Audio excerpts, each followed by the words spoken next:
What is going on, guys? Back with another video. So we've seen a pretty big dump in regards to Bitcoin over the past 24 hours. It actually came down to around 82,000, which was pretty sharp drop for Bitcoin. Now, something that was interesting, we were expecting our altcoins to tank even further, and they actually held up pretty well. Now, of course, they're already down massively, but in terms of the drop on Bitcoin we saw recently, altcoins could have reacted a lot more, adversely in regards to this.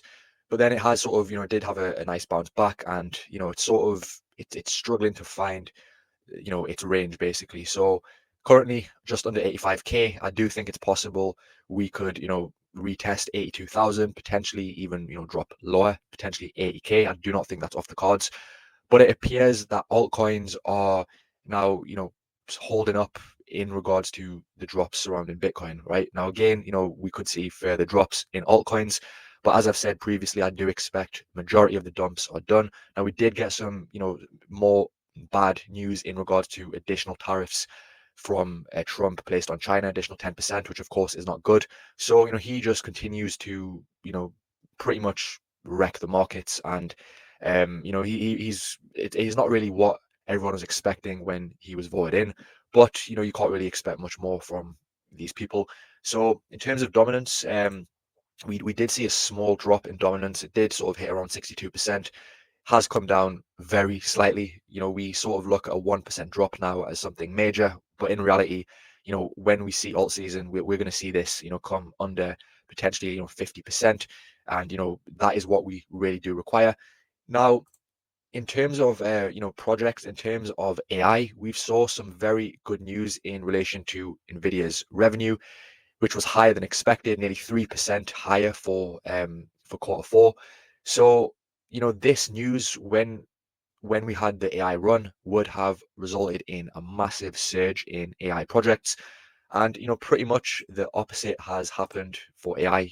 It was some projects have had a small increase, 1%, 2%, but overall the market still hasn't recovered and reacted in terms of AI.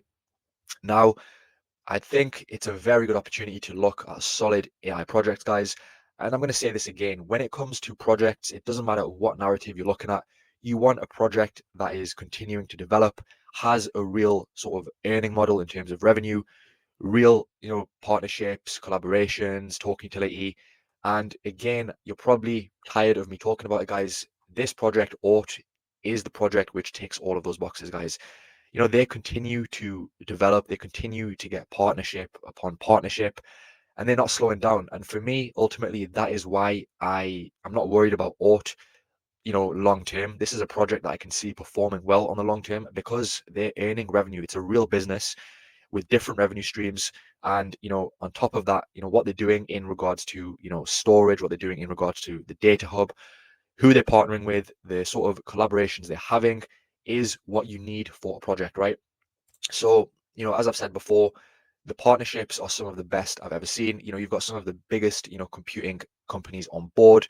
You've got Dell, you've got Seagate, Lenovo, Tencent, right? I've spoke about this before, but they are actually using the projects. You've got Dell who are utilizing OORT Storage. You've got Lenovo Image who are using, the OORT AI agent slash assistant to help their customer service. You've got Tencent who are using the nodes, one of the super node providers.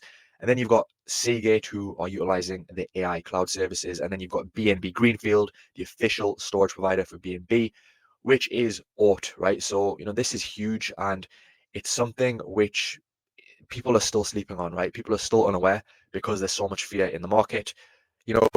Nodes continue to increase in terms of, it's now over 70,000, 73,000, and even though the market is really poor currently, they're still continuing to develop in relation to, the super nodes, specifically, the edge nodes, which, pretty much anyone can run a node with.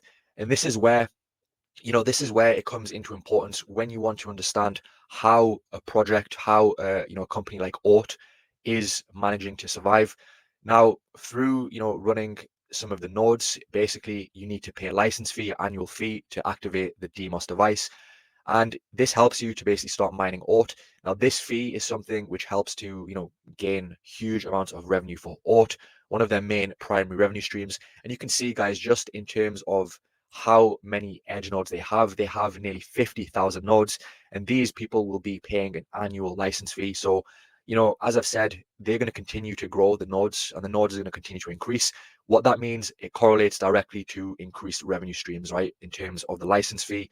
And then, in terms of their main, the layer one Olympus protocol, their mainnet, they also gain revenue through that, revenue through the activities, the dexes, that sort of thing.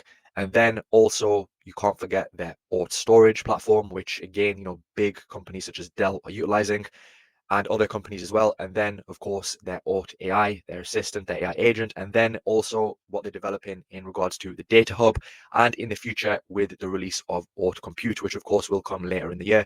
But this is what you want to see, right? You want to see real revenue being generated. On top of that, they do buybacks of the token. You can see, of course, we have seen, like a small decrease in the amount of tokens burnt, but you can see, in quarter one 2024, quarter two 2024, these are big amounts of money, guys. Here you've got nearly 500,000 US dollar value, which was burnt. And, this is something which a project does when they see the long-term growth and vision for the project. Now, a lot of people get scared over the tokenomics. They see the fully diluted valuation. Majority of the supply, nearly 70%, is basically for the rewards for, the people running the nodes. Mining reserves, 65% of the token allocation is for that. 15% for the team, 10% for the foundation, and 10% for early investors. This is not too bad at all, in my opinion. And on top of that, they've extended the vesting schedule, and they also do regular token burns, buybacks as well. So it's deflationary. So again, this is why you need to research into the project. Majority of the supply is for the miners. And on top of that, the OORT token has huge amounts of utility. You can use it for the payment for basically all of the services, AI storage, pretty much everything, staking, governance. So, this is what you want to see. Also, it's a good way for the community to earn some, USDT. Basically, download the app on the App Store or the Play Store, and you basically can do different tasks, various different tasks, and you basically earn points. And you can get on the leaderboard. If you are in the top 10, you can earn upwards of $1,000, I believe. And if you're in the top 50, you can also earn top 500, sorry, you can earn up to $20. So it's a good way of people to, potentially earn some passive income. So very good, really good sort of platform in place to reward the community for different tasks. So yeah, guys, for me, this is what you want to look at, continuous development. You can see here ecosystem in terms of who they're collabing with. BNB, of course, official storage provider for BNB, which really does tell me in the future, guys, you all know what that means, potential for that being Binance listing. Tencent, in terms of infrastructure, Supernode, running Supernodes, Tencent, Dell in terms of storage, Lenovo in terms of the AI assistant. So yeah, guys, this is all you can really do when it comes to looking at a project. They also have this sort of collaboration with the different partners to basically come together as like a AI foundation for storage, computing power, data, to form a decentralized AI infrastructure. You can see here, they partnered with different sort of members. You've got the likes of YGG, you've got NeoX, IONET Storage, Holochain, Supermoon. So this is also very good, partnering with different companies in AI to grow this overall ecosystem. And on top of that, you can see, consistent updates in regards to what they're doing. This is something they have in the US, and it's something which is what you want to see. This is how a project is going to develop, how a project is going to, grow in the long term. They're serious about the growth. You can see here, updates to the Olympus protocol, the mainnet. And again, they've put here, it's taking longer than expected.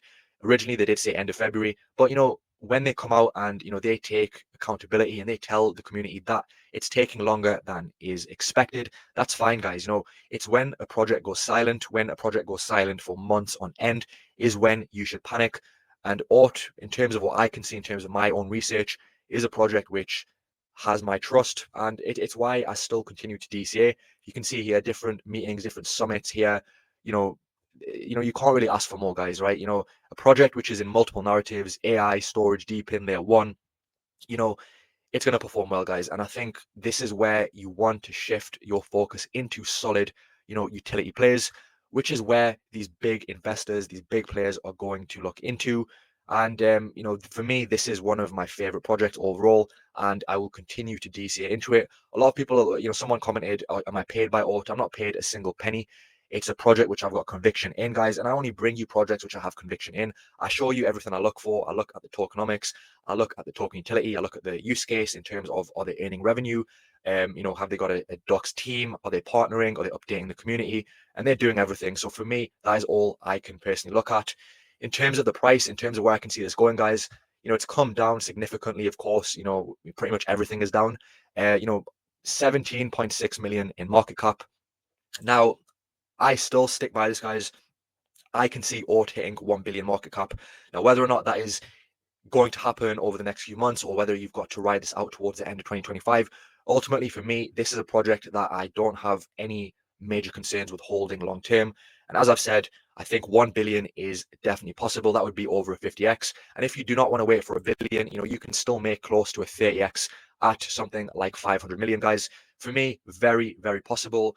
You know, just look at what they're doing, look at the partnerships, and look at the fact that they are generating revenue, which is only going to increase as these nodes increase, guys. You know, in a few months, this will be close to 100,000, which means that they will be generating more revenue in relation to the mainnet as well, as sort of, you know, the DEX comes in terms of fees, platform fees, and also within storage, within their AI assistant. They're just going to continue to grow as a product, as a project, as a company. And for me, this is a project which is going to perform well. So yeah, guys, hope you enjoyed this video. Just a quick update on OORT. You know, some people asking me, am I still bullish? I'm very bullish on this. Do not look at the price because everything is down, guys. You just have to have conviction and patience. And, you know, God willing, we will see these returns that we can expect from a solid project like OORT. Hope you enjoyed the video, guys. And of course, please don't forget to subscribe and drop a like. And I'll see you very soon for the next video.